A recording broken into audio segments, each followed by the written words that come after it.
welcome to the next video. We're going to be looking at a song by a band called Blink-182. So it kind of follows the theme of this American punk rock type music, so very similar to Green Day. So everybody that has enjoyed the Green Day songs will obviously enjoy playing some Blink-182 tracks as well. They're very upbeat, very poppy, really fun to play. So the first song we're going to look at has been around a while. It's one of the big hits for them back in the day. It's called All the Small Things. So I'll get the camera in close and we'll have a look at what we need to do. So let's have a look at what chords we're going to need for this song, All the Small Things by Blink-182. Again, this is standard tuning, so you'll have no problems playing along with the original recording. So again, they're all power chords. The track starts with a G power chord to F power chord, so that's fret 3 and 5 on the E and A strings, down to fret 1 and 3 on the E and the A strings, A and D. And then the intro part starts on the C power chord on the A string fret 3, and the D and the G on fret 5. Goes up to the F at fret 8, so a high F. Back down to the G at fret 3 on the E string, and then we do a short little palm mute on the A power chord of fret 5 and 7, so 5 on the E, 7 on the A and D, finishing off back down on the F. The verses have the C power chord, the G power chord and the F power chord, and then we're going to need some octave chords for the. So there's two guitar parts in the sort of pre-verse after the first chorus. It follows the same sort of pattern that we did in the intro, except the rhythm guitar, if you like, doesn't go up to the high F. It just stays on this C, it seems. So the octave chords would be the root note on the A string, and then the octave of that note on the G string. So, for example, the C would be fret 3 of the A, fret 5 of the G. Okay, let's have a look at the intro section and how that sounds. So I'll play it through a couple of times and I'll break it down.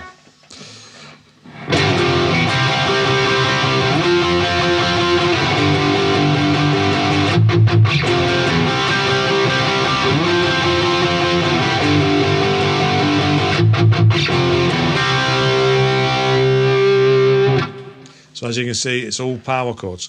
As I said when I was describing the chords, the song starts with this G to F power chord sequence. It's literally one strum of each.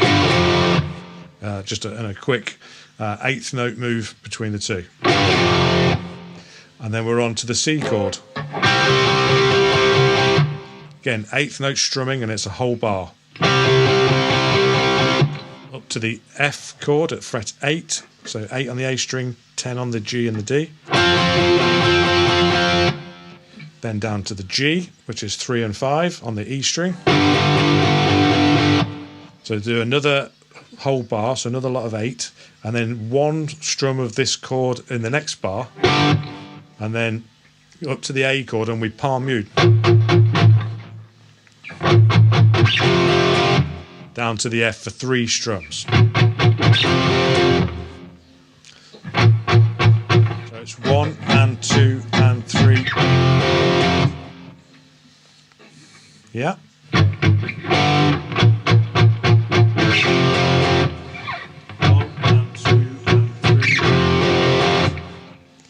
So that section makes up a whole bar. You've got to move between 3 chords. You've got to go from the G on beat 1, then and 2 and 3 and 4 and down on the F.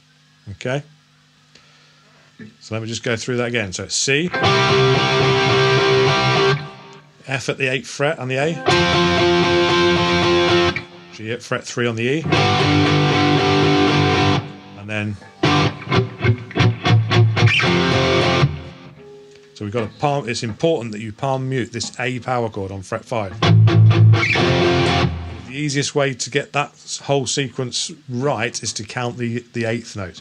So the G chord would be 1, and then move up to the A chord for and 2 and 3, and then down to the F chord for and 4.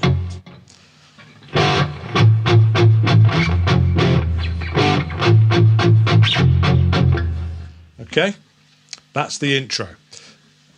The verse uses C, G, F, and G, and I think it's all palm muted all the way through.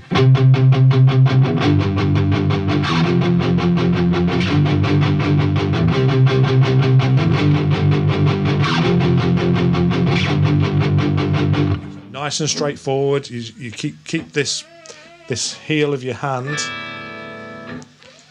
Keep the heel of your hand on the bridge, just in front of the bridge, palm muting.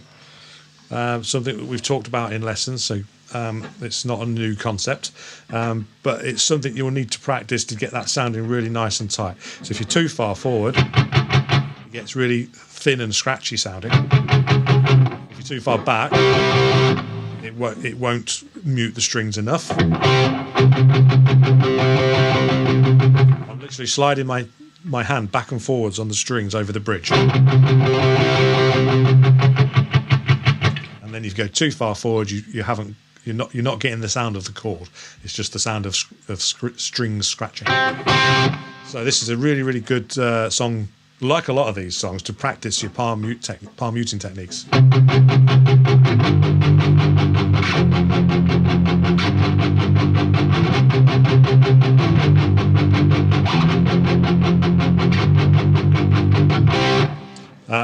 So that's the verse. So it's C, G,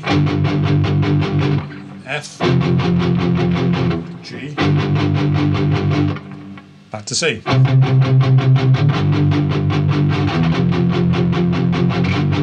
me do it nice and slowly.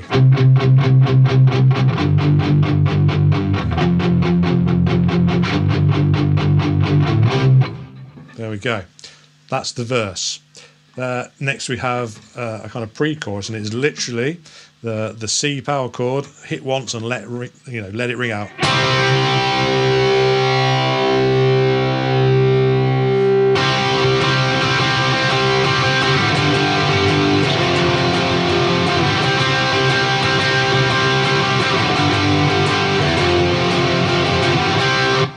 So the chorus is C, G, F. So, and this time, instead of being 1 bar, the C chord is 2 bars. So we hold the C chord for twice as long, and then 1 bar G, 1 bar F, and that adds up to roughly the same as the verse. Instead, so we don't have to go back over another chord.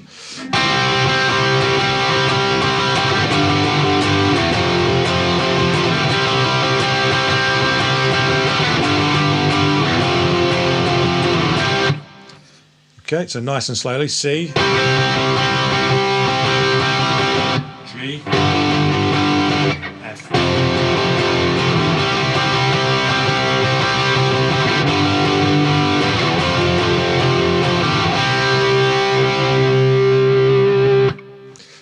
Okay, so then we come to the pre-verse part. After the first verse, and it's the same sort of concept as I was saying before as the intro, but we're going to play these octave chords just to make it a little bit more interesting. So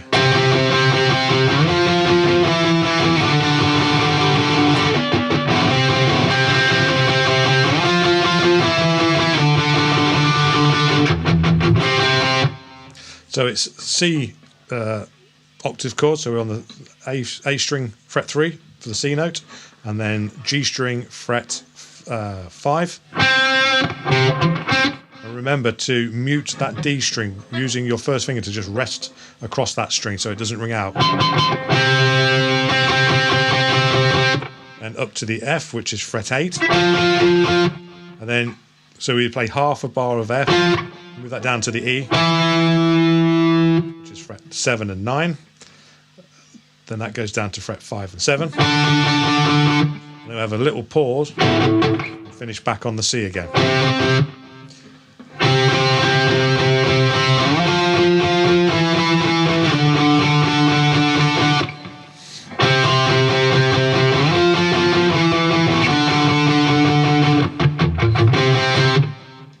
And that is the pre-verse section. after the first chorus. So far we've got the intro.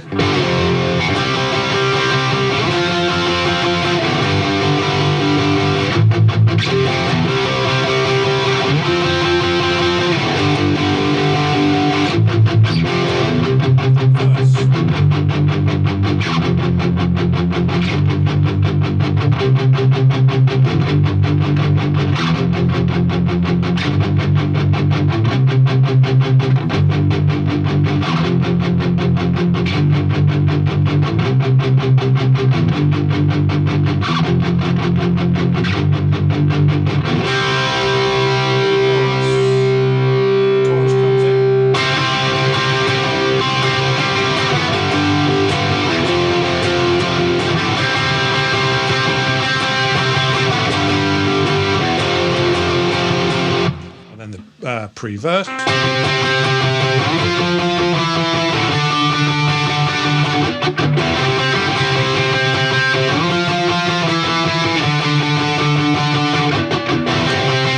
then we're back into verse 2.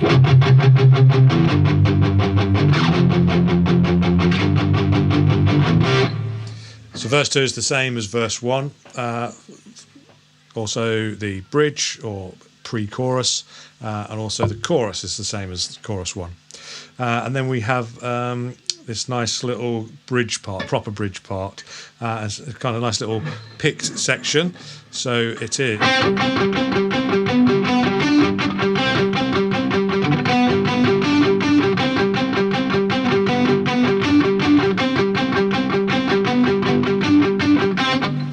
So the way I play this is on the D and the G string, and the fret 5 of the D string is going to remain constant. So we're going to keep use our middle finger to play fret 5 of the D string, and then for the first part I bar across the G string as well, and we're just alternate picking between the two. So it's going D string, G string, D string, D, G string,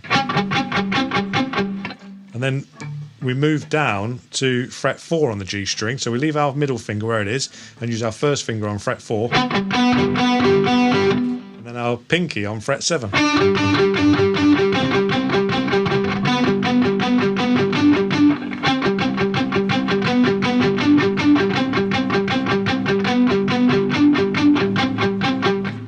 So 5 and 5, G and D, 4 and 5, G and D, 7 and 5, G and D.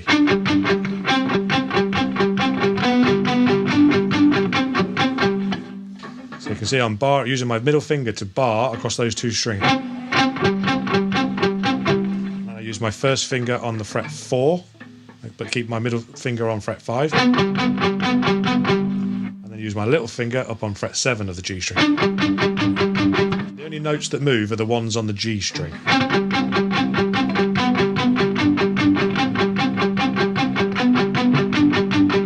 Say I'm picking G string, D string, G string, D string, G string, D string.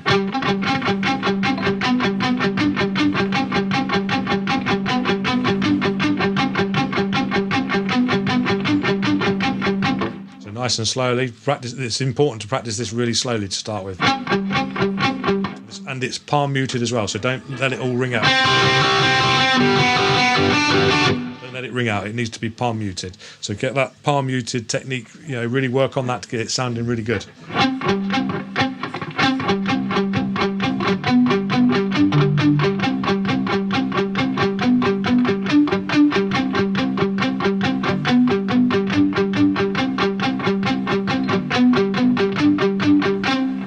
Okay, so that's the bridge part, and I don't think there's another verse, or there may be another verse, can't remember. But the final chorus, I think it goes into a sort of chorus and an outro.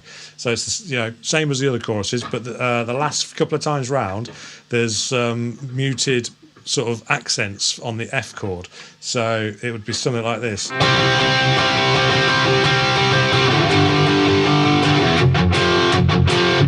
So we're doing 2 muted strum and an open normal strum.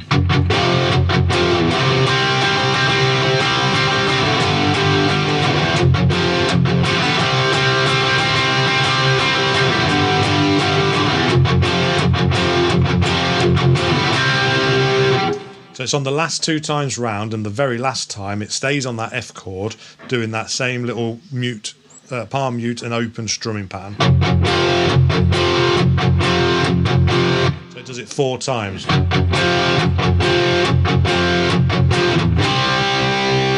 Finishing on the C chord. Okay, so we've come to the end of another video. I hope everybody's enjoyed learning this one as well. Like I say, I mean, I learned this song a long time ago when we used to play in bands back in the day, and you know, it's such a simple song to learn, and it's a lot of fun to play. It's very effective. There's another couple of Blink-182 songs we'll have a look at as we go along, and again they're equally, you know, easy to play for the most part. Maybe a little bit more challenging for some, but yeah, they're a lot of fun. So anyway, I hope you have, you know, had a good time learning these, and I'll see you all soon. Take care. Bye bye.